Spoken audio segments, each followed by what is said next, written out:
Hello दोस्तों, welcome to another video. Groww का IPO निकल के आ चुका है और डे 2 में लगभग 2-3 गुना सब्सक्राइब हो चुका है। और जहाँ पे रिटेलर्स का बात करेंगे तो उन्होंने 3 गुना सब्सक्राइब किया है।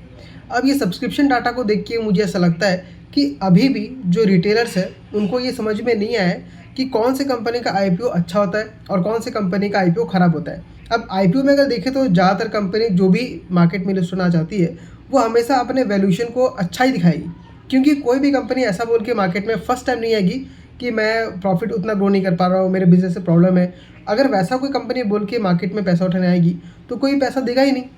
फिर भी देखिए अभी क्या हो रहा है कि इसमें आपका 3 गुना का सब्सक्रिप्शन हो गया है। और जीएमपी अगर मैं देखूँ, क्योंकि ज़्यादातर लोग जो आईपीओ में पैसा लगाते हैं वो लॉन्ग टर्म के लिए नहीं लगाते हैं, वो लगाते हैं कि लॉटरी की तरह अगर मुझे 1 लॉट 2 लॉट मिल गया तो मुझे कुछ यहाँ से 15-20% का प्रॉफिट हो सकता है, या मान लीजिए डबल भी हो सकता है। तो ग्रो में अगर देखो तो फिलहाल पैसा डबल होने के चांसेस बिल्कुल भी नहीं है, क्योंकि आपका जो जीएमपी चल रहा है वो 17 रुपीज़ के आसपास चल रहा है। ऊपर नीचे हो सकता है तो 17 चल रहा है। और इसका प्राइस जो लिस्टिंग होगा वो 100 रुपीज़ के आसपास का है, मतलब लिस्टिंग का बात नहीं कर रहा हूँ, जो अपर रेंज है 100 का है।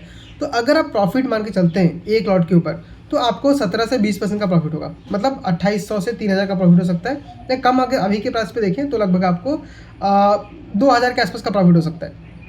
तो 2000 से 3000 के प्रॉफिट के लिए आप इतना माथापच्ची करोगे, और वो भी इस कंपनी में जो ब्रोकरेज सेक्टर से। और अभी अगर मैं देखूं तो पिछले 2-3 साल पहले का बात कर रहा हूँ, कोविड के बाद 2019 से लेकर 2022-23 तक ब्रोकरेज कंपनीज का बहुत ही गोल्डन पीरियड चल रहा था, क्योंकि मार्केट काफ़ी ऊपर उठ रहा था, नए नए लोग आपका ट्रेडिंग में उतर रहे थे, एफएनओ कर रहे थे। लेकिन अभी सिचुएशन बहुत ज़्यादा चेंज हो चुका है।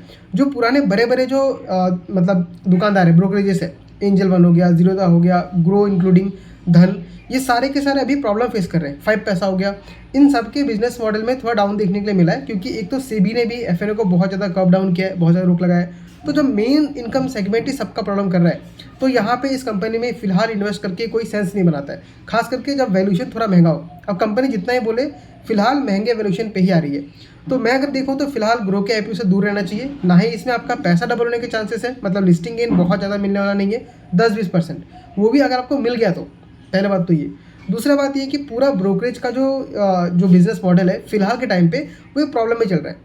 सिर्फ अभी जो एयूएम बना रहे हैं, जो म्यूचुअल फंड डिस्ट्रीब्यूट करते हैं, उनका ग्रोथ थोड़ा बहुत देखने के लिए मिल रहा है। तो देखिए ऐसे कंपनी में ग्रोथ नॉर्मली हमें कब देखने मिलेगा, जब मार्केट सेंटिमेंट पॉजिटिव होगा और मार्केट हाई पे हाई लगा रही होगी। तो आज से आगे जाके 2-3 साल में मुझे लगता है कि एक बॉटम बन चुका है हम लोग का, आगे जाके मार्केट हाई लगाना शुरू करेगा। बट अभी के टाइम पे अगर आप ग्रो में इन्वेस्ट करते हैं और ग्रो आपको मिल जाता है, और अगर आपने उसको नहीं बेचा, तो बहुत ज़्यादा चांसेस है कि आगे जाके वो आपको लॉस दिखा सकता है।